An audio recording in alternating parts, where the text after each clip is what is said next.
Il y a des jours où tout est plus dur, il y a des jours où rien ne va plus, il y a des jours où la vie n'a plus de sens, des jours où l'absence se fait sentir, où la solitude se fait plus lourde. Il y a des jours où tout ça est bien réel, ces jours où on aimerait bien que quelqu'un vienne nous sauver, qu'il nous rende la vie supportable, qu'il nous sorte de notre tristesse. On aurait bien besoin d'un miracle. Dans un monde où la question de la mort est souvent taboue, où vivre un deuil signifie encore être jugé, provoquer de la gêne, de l'incompréhension, quand ce n'est pas de la pitié, la grande question est celle-ci.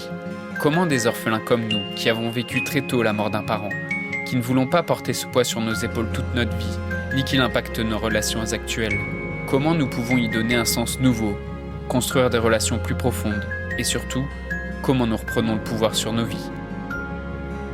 Mon nom est Johan, et bienvenue chez les orphelins résilients.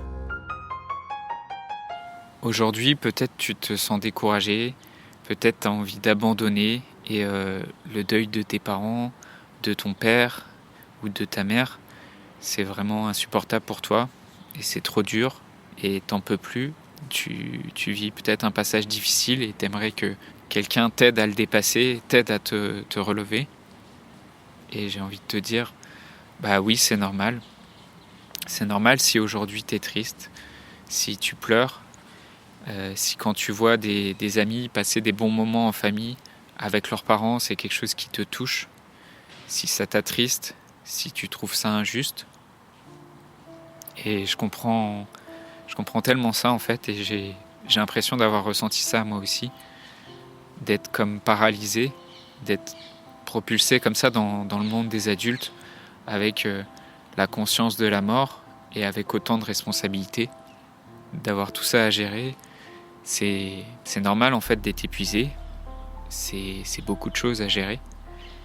Donc tu fais avec ce que tu as et avec qui tu es aujourd'hui, qui tu es quand ça t'est arrivé. Et n'importe quel enfant en fait se trouverait démuni face à la mort d'un de ses parents. N'importe quel enfant voudrait garder ses parents quelques années de plus avec lui pour partager des moments d'affection avec eux.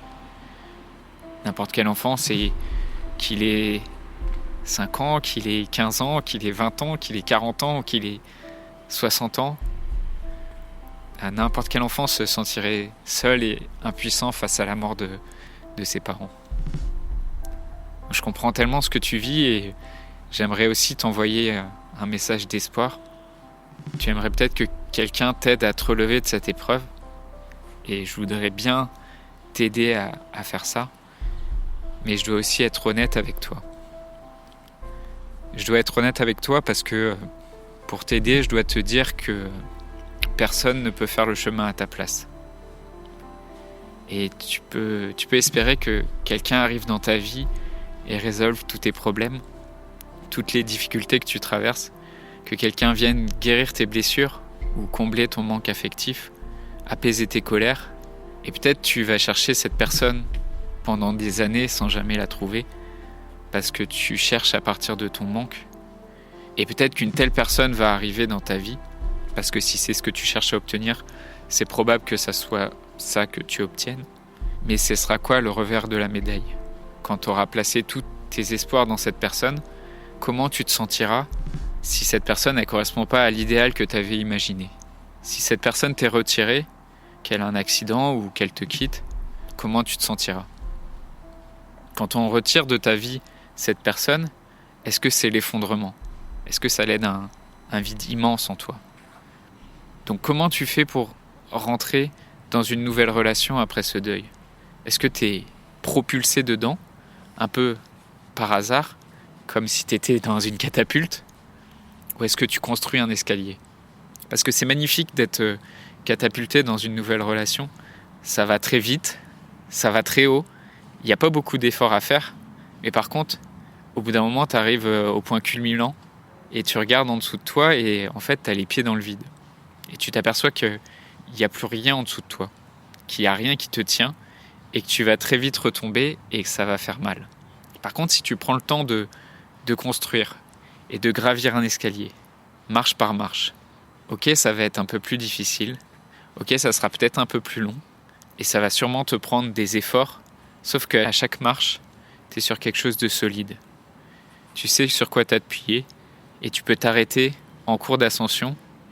Tu vas pas retomber parce que t'as construit quelque chose de solide et tu peux continuer de monter. Et ce que je veux te dire aujourd'hui, c'est que personne ne peut construire l'escalier à ta place. Je peux t'aider, c'est sûr. Je peux t'accompagner. Je peux faire 10% du travail pour t'aider. Mais les 90% du travail, c'est à toi de les faire. Moi, je peux t'apprendre à construire l'escalier. Je peux faire les premières marches avec toi, te montrer comment les faire. Mais je ne peux pas le faire pour toi. Et au premier abord, ça a l'air d'être une mauvaise nouvelle. Parce que tu te dis peut-être, mince, je vais devoir mettre la main à la pâte. Je vais devoir m'impliquer. Je vais devoir affronter mes peurs. Et ça risque de piquer un peu. Et tu n'as pas envie de ça. Et c'est normal. Je te comprends. Personne n'a envie de ça. Mais en y réfléchissant bien, est-ce que ça pourrait pas être une très bonne nouvelle en réalité ? Parce que si personne ne peut construire l'escalier à ta place et que c'est à toi de le construire, ça voudrait dire que en fait, c'est toi qui as le pouvoir. C'est toi qui as le pouvoir sur cet escalier, c'est toi qui as le pouvoir sur comment tu le grimpes et personne d'autre a le pouvoir sur cet escalier. Ça veut dire que ce que tu vis, comment tu le vis, comment tu rebondis, c'est toi qui le décides. C'est pas moi. C'est pas cet amoureux ou cette amoureuse sur qui t'avais projeté tellement d'espoir. Est-ce que ça pourrait pas être une bonne nouvelle finalement ? Si tu pouvais construire toi-même cet escalier.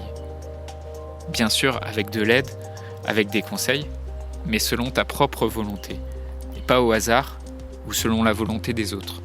Et petit à petit, si tu as pu construire un escalier solide, tu pourras faire rentrer à ce moment-là une nouvelle personne dans cette ascension. Quand toi, tu sens que tu es solide, tu sens que tu es confiant, tu as envie de partager cette aventure. Et à ce moment-là, ça serait quelque chose de joyeux, quelque chose de léger, pas quelque chose de menaçant où à tout moment, tu as peur qu'on vienne t'enlever ce bonheur. Parce que ce bonheur-là, c'est toi qui l'as construit. Et tu le sens, il est solide sous tes pieds. Donc, oui, c'est normal d'avoir besoin de réconfort de temps en temps. Oui, c'est normal d'avoir des doutes et d'avoir des peurs certains jours. Et oui, c'est normal qu'il y ait des jours plus durs que les autres. C'est normal d'avoir l'impression, certains jours, de toucher le fond, où tu te sens fatigué, où t'en peux plus. C'est normal d'avoir des moments de tristesse. C'est normal d'avoir parfois besoin de tendresse et d'affection. Mais tu peux pas dépendre de ça. C'est à toi d'avancer sur ta route. C'est à toi d'affronter tes épreuves. C'est à toi de dépasser tes peurs. Parce que je vais te dire quelque chose que tu sais peut-être déjà, mais des épreuves, des orages, dans ta vie, il y en a encore qui se préparent, il y en aura d'autres qui vont arriver, il y en aura d'autres que tu devras traverser. Alors la bonne nouvelle, c'est que t'es pas tout seul sur cette route, que d'autres sont déjà passés par là, que d'autres peuvent t'aider, et je suis passé par là et je peux t'aider. Et tu trouveras aussi d'autres orphelines et d'autres orphelins qui empruntent ce même chemin et qui ont compris aussi que c'était à eux de construire leur escalier. Et on avance tous ensemble sur ce chemin, mais je peux pas faire le premier pas à ta place et je peux pas marcher pour toi. Donc rejoins-nous dans le groupe Facebook. Je voudrais te remercier d'avoir écouté cet épisode et j'espère sincèrement que ce que je t'ai partagé aujourd'hui t'a aidé. Si ça t'a aidé, alors assure-toi de le partager avec quelqu'un d'autre qui en a besoin. J'ai créé récemment un groupe Facebook qui rassemble des orphelins ayant pour mission de partager leur expérience et de s'entraider. Ce groupe s'appelle Orphelins Résilients et l'accès est gratuit. Tu peux retrouver tous les détails pour rejoindre le groupe dans la description du podcast. Orphelins Résilients, c'est une communauté d'orphelins entreprenants, audacieux, ayant réellement envie de faire une différence dans leurs relations auprès de leurs proches et avoir une vie de couple inspirante. Dans ce groupe, tu retrouveras des interviews d'experts et d'artistes, des questions-réponses, des lives et des méditations, et surtout un groupe d'orphelins motivés, courageux et bienveillants. Donc je t'invite à rejoindre le groupe dès maintenant, c'est l'endroit dans lequel je partage le plus de contenu en ce moment. Le podcast Orphelins Résilients, c'est 3 épisodes par semaine, lundi, mercredi et vendredi à 8h. Merci encore pour ton écoute. Je te laisse découvrir le sujet du prochain épisode. À très vite. Dans le prochain épisode, on parlera d'une philosophie romaine, le stoïcisme, et comment cette pensée peut t'aider.